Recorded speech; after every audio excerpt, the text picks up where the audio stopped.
Amigos míos, este tema a mí siempre me llamó la atención porque nunca lograba entender en estricto rigor por qué se le pedía un estado de castidad a los hombres religiosos. Vale decir, por un lado yo lo justificaba, que era una vida dedicada exclusivamente a la oración o al estudio de la religión en cuestión de ellos. Eso es lo que creemos todos, yo creo. Eso es lo que todos pensamos. Aparejado de un sacrificio también, claro, de servir al Señor. Exacto, pero sin embargo, cuando uno comienza a ver a curas dando consejos de matrimonio o tratando de entender la iglesia, a cómo se estructura la evolución de los núcleos familiares, me parece que hay falta algunos palos para el puente de la comprensión y de la evolución de la iglesia misma. Pero la sorpresa más grande fue cuando yo comencé a estudiar en la Biblia cuando era muy chico y me di cuenta de que habían citas textuales donde había una invitación obviamente a unirse en pareja y sin embargo, y más encima a evitar el celibato, que era claramente podía traer todo tipo de trastornos o que incluso podían ser un engaño del demonio.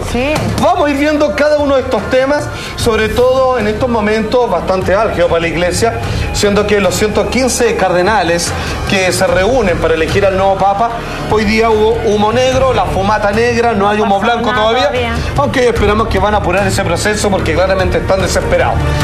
¿Quién es el primero que ordenó que la gente se casara, se emparejara y tuviera descendencia? Dios. ¿Dónde lo dice? En el Génesis y en otras partes. Pero cuando Noé descendió finalmente, ¿cierto?, del arca con todos los animales, les dijo, cuando esta fue la penúltima vez que Dios habló directamente con los hombres, después lo hizo con Moisés, y Dios bendijo a Noé y a sus hijos y les dijo: sean fecundos y multiplíquense y llenen la tierra. De alguna manera, lo que les dice de inmediato es una orden. No es una sugerencia, no es un consejo, que incluso podría ser eso, pero es, ya que ahora ustedes son benditos, yo les digo que lo mejor que les puedo dar como orden es que se multipliquen, que tengan muchas familias y que se unan en parejas, digamos, sucesivamente. Ahí lo que yo encuentro extraño es esta mirada como terrible, pecadora, como prohibitiva hacia las relaciones de pareja. Es que yo me imagino también de alguna parte... Todo es pecado, el castigo, el solo hecho de desnudarte, de quererte, es como todo es castigado. Eso me llama la atención. De alguna parte tienen que haber sacado eso. Claro, lo que pasa es que tratan de robarte esa acción natural, precisamente porque ven que hay una tentación que puede ser más poderosa que la fe. Porque, digamos, el vino y el sexo son más poderosos que la religión muchas veces, porque obviamente nacen del instinto de las personas, mueve montaña, pero, o sea, claramente ese deseo es tremendamente potente y genera una cantidad de actos súper voluntarios, conscientes e involuntarios en la vida de todos nosotros, más allá que las religiones, que tienen que ser casi una decisión racional en algún momento de tu vida. Pocos tienen el instinto religioso, sin embargo en el otro todos nacemos con esa inclinación. Por lo tanto es como la competencia directa que desde los primeros inicios trataron de refrenarlo para que te dedicaras más a una cosa que a tu llamado natural. A mí, ¿sabes lo que me pasa? Que me provoca esa contradicción con lo que dice Gonzalo, de esto de no al sexo, no a la pareja, no al procrear, ni al sexo seguro tampoco. De ningún tipo. Entonces es como tan contradictorio. Pablo II dijo no los condones. Va como en contra de lo natural, es súper antinatura, como yo te decía hace un rato. Yo me atrevo a decir, va contra el consejo de Dios mismo. Una vez que se enojó con la humanidad, le destruyó y partió todo de nuevo con una nueva familia. Pero ¿qué pasa con un hombre de Dios concentrado en las cosas divinas? Quizás no va a tener las apetencias absolutamente de los seres humanos corrientes. Pero debiera ser por una actitud personal, por una propia decisión. Pero entendemos que al parecer, porque esto no siempre fue así, parece que en algún momento decían hacerlo solo por una inclinación material. Pero antes, quiero dar otra mirada a la Biblia, en donde entendemos que el conocido como el primer papa, que es Pedro, ¿cierto? Simón Pedro, ¿cierto? Que él tenía esposa. La Biblia obviamente demuestra eso a través de este siguiente pasaje, por favor. Esto es en Marcos, capítulo 1, versículo del 29 al 31. Pedro, el papa que tenía esposa. Inmediatamente después de haber salido de la sinagoga, fueron a casa de Simón, Pedro y Andrés, ciertos apóstoles, con Santiago y Juan. La suegra de Simón Pedro, que luego obviamente San Pedro después, estaban en cama con fiebre y enseguida hablaron a Jesús de ella. Él se la acercó y tomándolo de la mano la levantó y la fiebre la dejó y ella le servía. Vale decir que ya el primer papa, por así decirlo, el que coloca la piedra primera institucional de la que se basa la Iglesia Católica, obviamente era un hombre que llevaba una vida como buen cristiano, seguidor de Jesús, pero con familia, con esposa, y su esposa también obviamente respetaba las leyes que el Hijo de Dios comandaba en aquel entonces. O sea, estamos hechos para reproducirnos, pero no nos podemos reproducir. Claro, algo muy raro. Mira, es algo que claramente fue un invento. O sea, la gente se casaba, la gente seguidora de Jesús, hasta el propio Jesús mismo, digamos, que no lo reconoce la Iglesia, pero según el Evangelio apócrifo también tenía pareja, que era con María Magdalena, pero que en realidad siempre a través de la historia, juntarse hombre con mujer, digamos, con la intención de procrear y hacer familia, es súper bien visto, digamos, desde la altura. Estoy hablando de las esferas divinas y recomendable, y que nacemos, lo que vale. Claro, si fuimos hechos a imagen y semejanza, fuimos creados con esa inclinación, tenemos ese instinto. No es una trampa que nos colocaron para después robarte la posibilidad de tener sexo. O para decir tú eres bueno porque no tienes sexo, porque te sacrificas y todo. Te quería comentar algo. Exactamente, te colocaron con ese chip y deberías ser ocupado. De hecho, si no lo ocupamos, estamos todos muertos. Bueno, se acabó la humanidad. Te quería comentar algo que yo sé que estamos hablando de celibato y todo, pero el otro día me encontré con una amiga compañera de colegio cuando yo era hace un montón de años, y me contó que su hermana, que yo conocí obviamente en esa época, había entrado a las monjas de claustro, y de hecho nos mostró una foto de su hermana.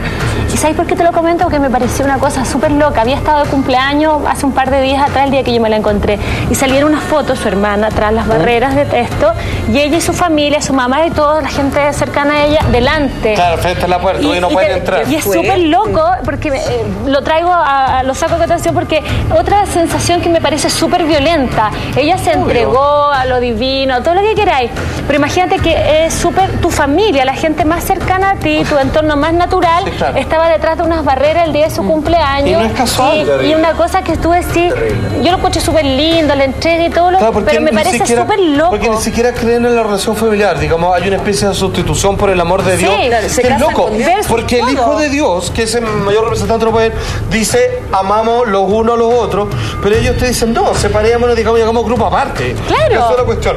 Pero atención, vamos a lo concreto, al dato fáctico. El origen del celibato en la Iglesia Católica. Pues esto no fue siempre así. En algún momento dicen, ¿sabéis qué? ¿Sabéis qué? Que se haga con celibato esta cuestión. Porque, atención, esto fue hecho en la doctrina sobre el sacramento matrimonial del Concilio de Trento. Esto fue el 11 de noviembre de 1563. Y leo, el origen del celibato en la Iglesia Católica. Si alguno dijere que el estado conyugal debe anteponerse al estado de virginidad o de celibato, y que no es mejor y más perfecto permanecer en virginidad o celibato que unirse en matrimonio, sea anatema, maldito. ¿Vale? Exacto, ¿qué significa maldito? Claramente. O sea, de aquí comenzaron a decir que no solo era plausible, sino que además aconsejable quedarse en estado casto de parte de las personas que entraban a la iglesia, por algo que es muy concreto y que no quiero que se adelante porque lo vamos a ver más adelante, y que me parece que es terrible, egoísta, o sea, materialista, arrolosa. Claro, es una estrategia. Nunca fue comandado así. A ver, si la iglesia ya se reconoce como un dogma, ¿por qué se dan el gusto de cambiar cosas o de ir inventando cuestiones del camino? No debiera ser tal pura como fue en su inicio. Claro. Y al principio se podía tener esposa, y obviamente los hombres religiosos de cualquier jerarquía podían contraer nupcias y tener mujeres. ¿En qué momento que va la cagada? Dice ahí 1563. Concilio de Trento. Exactamente. Entonces, basándose en nada, o sea, no hay ninguna escritura, no hay nada que avale. No, para nada, porque ya vamos a ir pero sí tiene un objetivo muy claro, en donde claramente se habla de la unión conyugal como algo terrible y que claramente no debe anteponerse ante el divino acto de permanecer feliz. Que, insisto, por opción, por un llamado, por entender a que alguien quiere vivir en una especie de claustro, pero que no quiere tener distractores, que es medido en la comida, en el sexo, que no se junta con otra persona porque no quiere hacerse cargo de otra gente porque sabe que tiene un trabajo muy grande todavía consigo, se entiende y se acepta, me parece maravilloso, pero que ese no es el llamado de todos. Algunos quieren ayudar a los demás más que un trabajo interno, y a veces uno entiende más a los demás cuando tiene posibilidad de compartirlo a diario con una persona. ¿Habrá posibilidades de que ahora se arme un nuevo concilio de Trento y se diga, bueno, ahora ¿saben vamos a tener mujeres? ¿Saben quién fue el primero que hizo un llamado a saber de que, oye, ¿saben qué? Pero atención. ¿Saben quién fue el primero que hizo un llamado? ¿Saben qué? Deberíamos cambiar esto, claramente. Sí, pues. Viejo, el propio Ratzinger, Benedicto XVI, que dijo, ¿saben qué? Esto vamos a tener que cambiarlo. ¿Y saben por qué lo hizo? Porque nosotros hoy día entendemos que él se sale de la iglesia, producto de toda la corrupción que hay adentro, y él sabe que el celibato provoca todas las perversiones de carácter sexual que hay en la iglesia, abuso a menores. A ver, y yo, por favor, no quiero que se vayan a espantar en la casa, esto no es nada nuevo. También en los claustros de monjas, cuando se han hecho excavaciones, se han encontrado fetos y todos los demás. Hay abortos también, porque obviamente el sexo es una moneda, digamos, tremendamente lujuriosa y exclusiva. Claro, que lo llaman a meterse unos con otros. De hecho, se han encontrado claramente túneles que unen, digamos, claustros de hombres, como quieren. Benedicto XVI sobre el celibato de la iglesia. Atención, que esto lo dijo en el año 70. 70, imagínate todo lo que tuvo que pelear hasta cuando fue elegido papa y luego, digamos, se tuvo que salir. Nuestras reflexiones, dice él, ya en aquellos años, apuntan a la necesidad de una urgente revisión y un tratamiento diferenciado, como le decía yo, para que sea obviamente de vocación, de sano juicio y elección, de la regla del celibato para la iglesia alemana y para la iglesia universal. Benedicto XVI tuvo dudas sobre el sentido de mantener el celibato sacerdotal ya cuando era joven profesor de teología en Alemania, fíjense. A Ratzinger lo odian por eso. Pero obvio, porque él dijo, hoy día yo me doy cuenta de toda la labor tremenda que intentó hacer, que no lo dejaron, y que él ya se da cuenta que la iglesia tenía que apuntar hacia otra cosa. Hoy día Angelo Sodano hizo una crítica, le dice, esperemos que el próximo papa esté hasta el final de sus días. Como diciendo, no como este otro que cachó que tenía que apretar fuera. Sodano. Exactamente. Quiero leer ahora una frase de Arthur Jones, que es un escritor e investigador respecto a todos los secretos, digamos, y sucesos, digamos, que han marcado la Iglesia Católica, y él hace referencia también a este tema, por favor. Uno de los más grandes eruditos respecto a todas estas áreas dentro de la religión y dentro de los cambios que los hombres fueron haciéndole a este credo cristiano y todo lo que lo han modificado de sus orígenes. Obviamente, en su libro La historia del poder y dinero del celibato, dice él, Arthur Jones, recordemos un poco la verdadera razón del celibato en la Iglesia Católica. No tienen nada que ver con sexo, pureza o santidad. Aquí está lo que le decía, es por el dinero. Una razón económica. Y cuando combina la Iglesia Católica con el dinero, por lo general el resultado es un desastre. ¿Por qué deciden esto? Porque cuando un cura, hasta el año 1563, era un joven acólito, llamado por la vocación del sacerdocio, proveniente de una familia poderosa, tenía su familia. Él le correspondía de parte de su progenie cantidad de millones, propiedades y todo. Y obviamente él moría, pasaban a su esposa e hijo. Claro. Del año 1563, las posesiones de la familia, todo, digamos, todo queda para la iglesia. Exactamente, quedan hasta el día de hoy en la iglesia.